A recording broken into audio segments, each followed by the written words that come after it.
화면 보이세요? 네. 네. 이거는 제가 이제 기출 포인트를 위해서 짚어봤다면은 여기서는 이제 각 문제마다 이제 미시적으로 들어가는 거예요. 지문 분석입니다. 기출 지문 분석. 그래서 우리가 아까 위에서 봤던 문제 중에 하나를 가져왔어요. 15년 초등 문제였네요. 일단은 문제 자체를 한번 훑어보세요.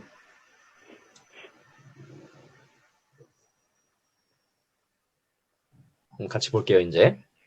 네. 네. 주의 집중 단계에서 작은 색블록을 제가 밑줄 쳐놨어요.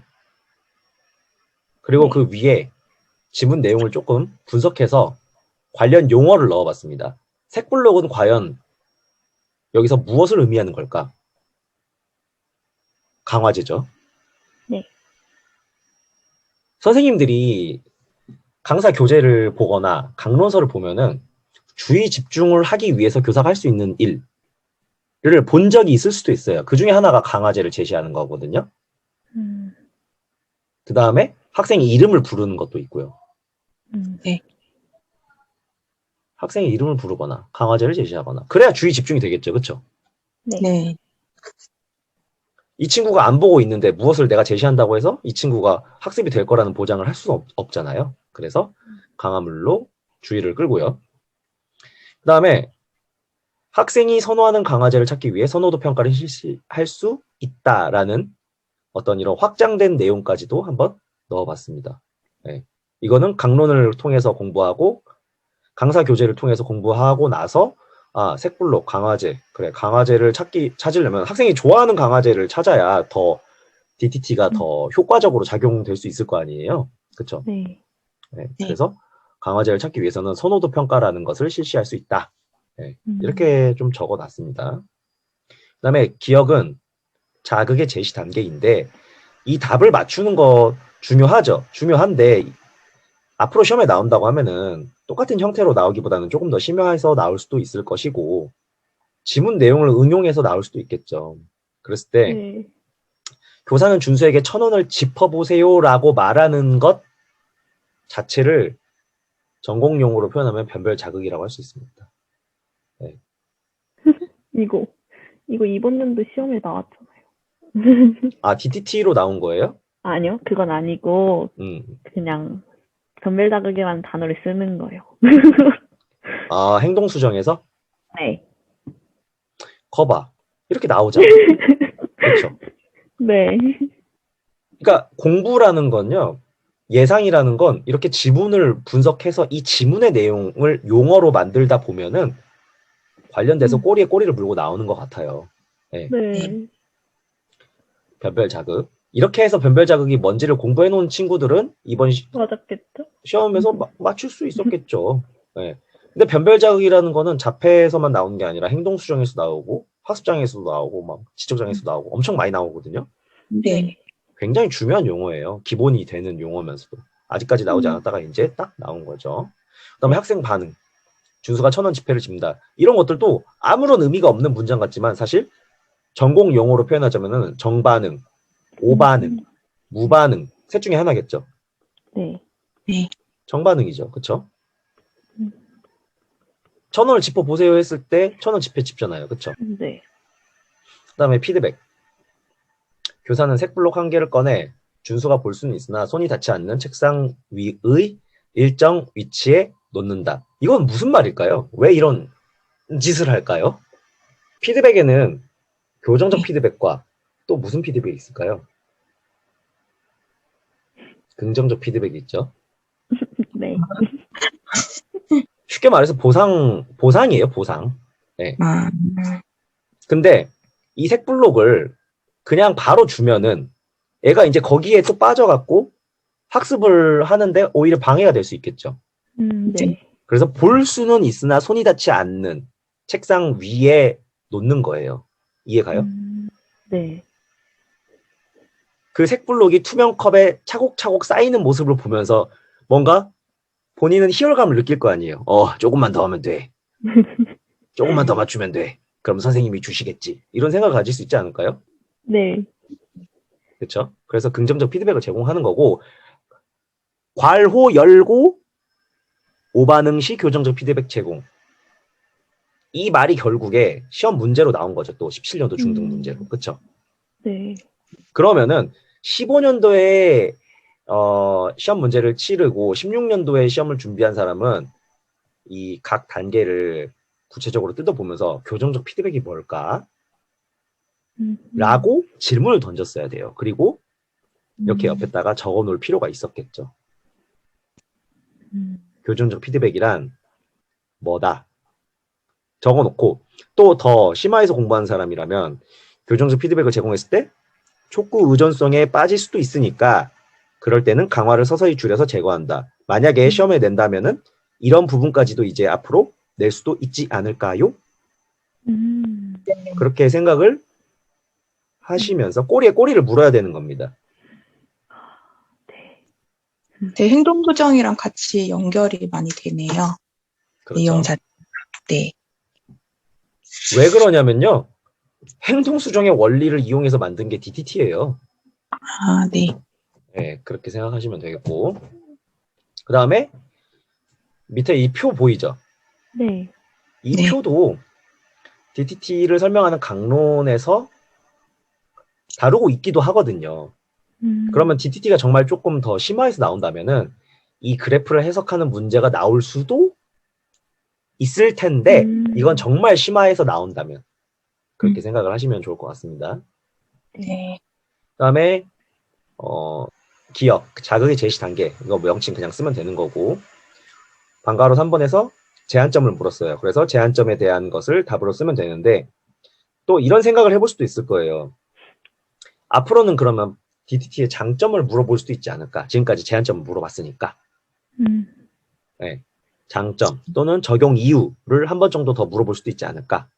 그런 생각을 하면서 장점을 적어 놓을 수도 있겠죠. 그래서 각 문제마다 예를 들어서 08년도에도 나왔고 15년도에도 나왔고 하면은 장점을 두 번 적을 필요는 없어요. 그냥 둘 중에 하나만 적으면 되고 네. 그리고 굳이 나는 기출 문제 옆에 딱 안 적고 싶다. 그럼 서브 노트에 적어도 되죠. 네. 네. 그렇게 생각하시면서 지문을 분석하면 좋을 것 같고 한 가지 더 해볼게요. 여기 보여요? 17년 중등? 네. 네. 제가 표시한 부분. 김교사 여기 한번 읽어볼게요. 류쌤이 한번 읽어볼까요? 그리고 Y는 구월을 할 수 있으나 필요한 상황에서 적절하게 사용하지 않습니다. 어떻게 해야 할까요? 그쵸? 네. 단점이라고도 할 수 있겠네. 그쵸? 그럼 이 DTT를 그러니까 DTT 때문에 이렇게 된 건 아닐 수도 있겠지만 어쨌든 네. 이런 상황을 보완할 수 있는 그러니까 DTT를 좀 보완할 수 있는 대체적인 대안적인 교수법 또 공부를 할 수 있겠죠. 그렇죠? 그렇게 생각하면 좋겠고 여기도 지문 분석을 조금 더 해볼게요. 여기서 변별 자극은 어딜까요? 이 단어는 무엇이지? 그렇죠. 이 단어는 무엇이지? 이 부분이 변별 자극이 될 수 있겠죠. 왜 변별 자극인지는 그거는 나중에 설명할게요. 네, 네. 그것까지 깊게 들어가면은. 그러니까 아니요, 그냥 지금 설명할게요. 네. 여기서 학생 반응은 어디예요? 지구본이요. 네 하고 대답하는 거. 지구본이죠. 대답하는 거 그렇게. 잘했었는요? 강화. 강화, 긍정적 피드백. 네. 그렇죠? 네. 자, 잠시 간격을 두고 나서 여기는요? 시행간 간격? 맞습니다. 이렇게 쪼개서 볼 수도 있어야 된다는 거예요. 아시겠어요? 네. 그리고 자폐성 장애 학생의 어휘력을 향상시키는 데 효과적이다라고 했네요. 장점. 요거는 뭐 장점이라든지 적용 이유라든지 이런 부분이 될 수 있겠죠. 네. 그러니까 기계적인 어휘 학습에는 괜찮을 것 같지 않아요, 솔직히? 네. 하지만 그 어휘를 필요한 상황에서 자유자재로 적재적소에 맞게 사용하는 데에는 좀 무리도 있을 것 같긴 해요. 그렇죠? 네. DTT는 뭔가 계속 반복하면서 기계적인 학습을 만들잖아요. 그렇죠? 네. 네. 그 상황에서 필요한 용어를 쓰게끔 말하는 게 아니라 단어 카드 계속 보여주면서 이건 뭐야? 읽어봐. 약간 이런 식이잖아요. 그렇죠? 네. 네. 그러니까 장점과 단점이 진짜 명백하게 드러나는 기법인 거죠. 그렇게 생각하시면 되겠고. 네. 아까 이 단어는 무엇이지가 왜 변별 자극이 될 수 있냐면은 네. DTT에서는 학생이 반응해야 되는 것을 명확하게 정의를 하고 시작을 해요. 얘가 무엇을 말해야 된다. 라는 것을 분명하게 정해놓고 시작해요. 그래서 지구본을 보여주면서 또는 지구본이라는 글씨를 보여주면서 얘가 정확하게 무엇으로 반응해야 되는지 지구본이라고 말하는 것 이게 이미 정해져 있어요. 그렇죠?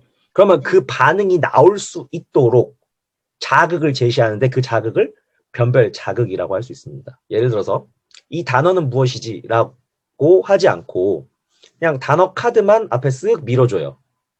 그럼 이 학생은 약간 혼동될 수도 있어요. 도대체 뭘 의미하는 걸까? 이걸 그냥 바라보라고 하는 건가? 읽으라고 하는 건가? 아니면 이 물체를 가져오라고 하는 건가? 혼동될 수도 있어요. 그러니까 더 명확하게 여러 자극 중에서도 반응을 유도할 수 있는 명확한 자극을 변별 자극이다라고 생각하시면 될 것 같아요. 그럼 단어 카드를 제시하는 거는 그냥 자극이고 이 단어는 무엇이지가 변별 자극이라는 거예요? 만약에 근데 학습이 된다면은 단어 카드를 그냥 쓱 밀어주는 것만 보고도 지구본이라고 대답을 하게 된다면 쓱 밀어주는 것 자체가 변별 자극이 될 수 있죠. 원하는 반응이 나오는 거니까. 네. 근데 그게 되지 않는다면은 그냥 여러 자극 중에 하나가 될 수 있는 거겠고요. 그런 행위가. 네네. 그러니까 정확한 반응을 유도하게끔 만드는 그 자극이라고 생각하시면 될 것 같습니다. 네. 그래서 지문을 이렇게 쪼개서 볼 수도 있어야 된다. 하나 더 볼까요? 네. 네. 13년 유아 출시. 미나에게 사물을 제시하며 이건 무슨 색이야? 여기도? 변별 자극. 변별 자극. 그쵸. 변별 자극이겠죠. 여기 이 말도 있네요. 정반응인 경우 칭찬과 함께 뭐예요? 긍정적 피드백이요. 다 이렇게 되풀이 되는 겁니다. 오반응인 경우 색 이름을 다시 말해준다. 그렇죠? 규정적 피드백. 규정적 피드백인데 색 이름을 다시 말해주는 걸로 촉구를 제공한 거네요, 그냥. 네. 네. 이렇게 쪼개서 볼 수 있어야 됩니다. 긍정적 피드백, 교정적 피드백 다 나와 있죠. 네. 네.